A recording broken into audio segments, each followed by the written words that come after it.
Hello everyone, in this video we are going to implement Blazor app in .NET Framework. So Blazor app is a new technology provided by the .NET Framework. It allows to create single page application like Angular. So open the Visual Studio and go to the create a new project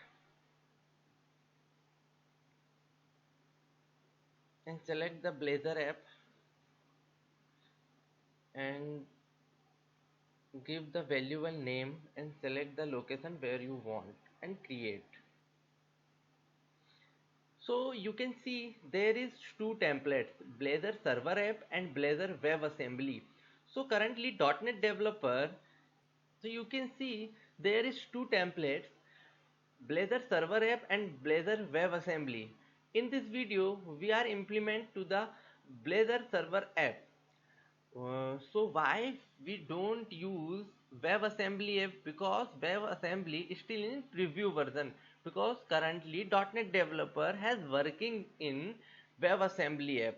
This is not developed, it is only preview version. So let's create server app. Okay, we have successfully create our Blazor app. So in this solution folder we have some files like dependency, properties, www root, data, pages, shared folder, app setting, program.cs and startup. So let's start with program.cs class. So inside this program.cs class we have a main method. This main method is like a console application, and this main method internally call the web host builder, and this web host builder internally call the startup.cs class.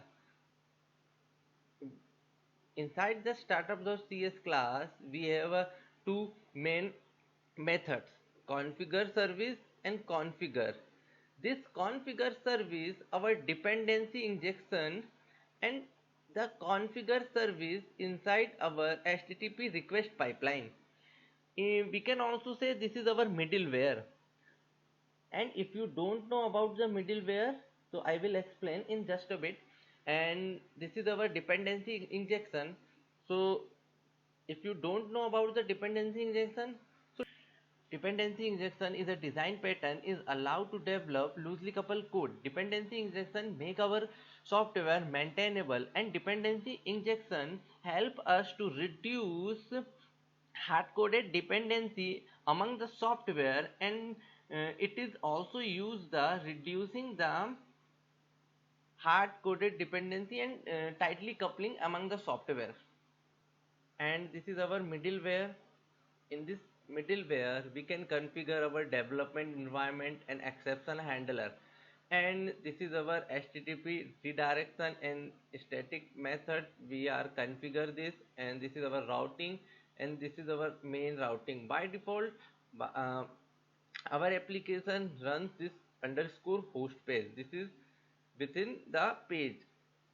So let's run. Our Blazor app is successfully run, and there is some by default page like home, counter and fetch data.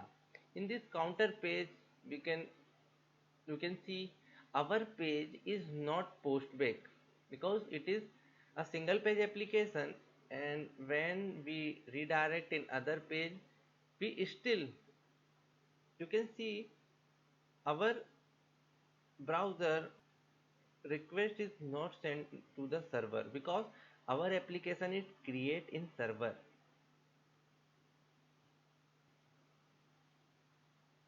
And in next video we can implement how to implement CRUD operation in Blazor app and with work of API. So okay, thanks.